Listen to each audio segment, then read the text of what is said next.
तो दोस्तों, स्टोरी की शुरुआत में हमें एक डॉक्टर साहब को उसकी पत्नी के साथ दिखाया जाता है। वो शायद बाहर कहीं जा रहे थे। तभी अचानक ही कुछ गुंडे आकर उसकी पत्नी की हत्या कर देते हैं, लेकिन वो डॉक्टर साहब को छूते तक नहीं है। जिसके बाद डॉक्टर साहब का बयान लिया जाता है, जहां पर एक पुलिस वाले को डॉक्टर साहब के ऊपर ही शक हो जाता है और वो उनसे ऊट पटांग सवाल करने लगता है। तभी हमें 10 साल बाद का एक सीन दिखाया जाता है, जहां पर हम दो कैदियों को देखते हैं जिनकी फांसी अब लगभग तय थी। ये सुनील सर को काफी बुरा लग रहा था। वो बोलता है, सर अगर इन्हें अच्छा वकील मिलता तो इनकी फांसी टल सकती थी। लेकिन वो सुपरिटेंडेंट देता है। वो बोलता है, ये 500 रुपए के लिए हत्या का कॉन्ट्रैक्ट लेने वाले को एक अच्छा वकील कैसे मिल सकता है। बस यही तो गंदगी है तिहाड़ की, कि लोग पैसे ना होने के चक्कर में जेलों में ठुसे हुए पड़े हैं। जिसके बाद सुनील उन दोनों को बचाने के लिए एक वकील के पास जाता है, जहां पर वो उन दोनों के बारे में बताता है। इसी के साथ ही वो वहां पर उन सब कैदियों के बारे में बताता है जो कि फ्री में ही कैद थे। बस उन्हें अच्छे वकील की जरूरत थी। लेकिन वकील का क्या भैया, उसे तो पैसे चाहिए थे, जिस वजह से वो वकील को उनका केस लड़ने से मना कर देता और वकील वहां से सीधा जेल में आ जाता है, जहां पर खुद ही वकील बनने की सोचने लगता है। वो एक फाइल तैयार करता है जिससे उन लोगों की मदद हो सके जो कि पैसे के चक्कर में तिहाड़ में बंद है। वो उस फाइल को जब एसपी को दिखाता है तो एसपी बिना उसके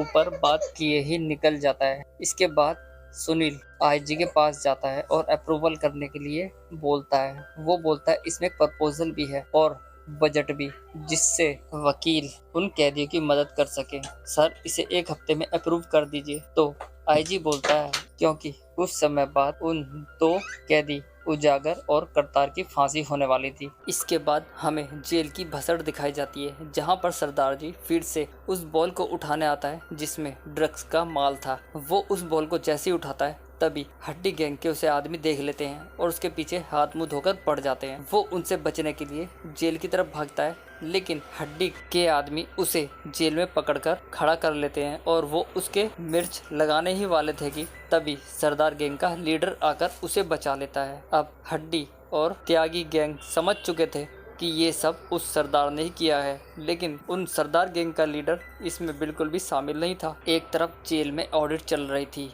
लेकिन सुनील उन ऑडिटर को कहीं भी दिखाई नहीं दे रहा था, क्योंकि उसकी कैंटीन में पूरे 10,000 रुपए की गड़बड़ी थी। जिस वजह से ऑडिटर तोमर साहब से पूछते हैं, लेकिन तोमर साहब बोलते हैं वो कहीं बाहर गया हुआ है। तो दूसरी तरफ जब सुनील घर से जेल की तरफ आता है, तब तोमर साहब बोलते हैं, पता है तेरी ऑडिट में 10,000 रुपए की गड़बड़ आ रही है। ये देखकर वो चौंक जाता है। अब क्या होने वाला था उसका पता हमें आगे सीरीज में चलेगा, क्योंकि सुनील को इस बारे में कुछ नहीं पता था। वो तो बस उन कैदियों की जान बचाने के पीछे लग रहा था जो गरीब और बेसहारा जेल में ऐसे ही ठुसे पड़े हैं केवल पैसों की बदौलत। नेक्स्ट डे सुनील की पेशी एसपी के सामने होती है, जहां पर वो एसपी से बोलता है, सर जो भी गड़बड़ी है मैं इसका पता लगा लूंगा, क्योंकि शायद जेल के सभी लोग मिले हुए थे, इसीलिए सब लोग सुनील को ही ब्लेम कर रहे थे। कहानी में आगे हम सुनील की एंटी को देखते हैं, जो कि अब सुनील का काम करने उसकी जेल में पहुंच जाती है, क्योंकि वो काफी गुस्से में लगती है। उसने सुनील से बोला था जेल का खाना खाने के लिए, लेकिन सुनील शायद हल्के में ले रहा था।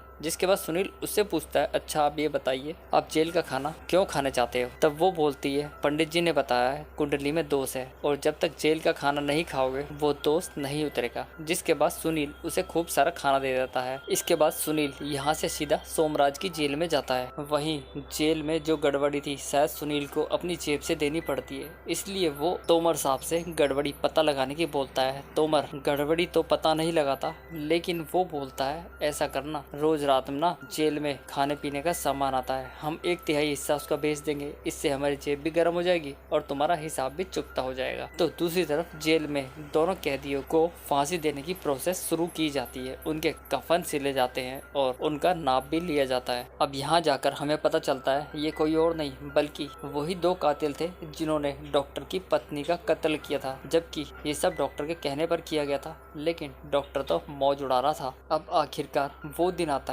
जब उन दोनों कैदियों को फांसी दी जाने वाली थी। दोनों को काले कपड़े पहनाकर फांसी दे दी जाती है। ये देखकर सुनील को काफी बुरा लगता है। इसी के साथ ही हमारा ये एपिसोड खत्म हो जाता है। तो मिलते हैं नेक्स्ट वीडियो में, तब तक के लिए धन्यवाद।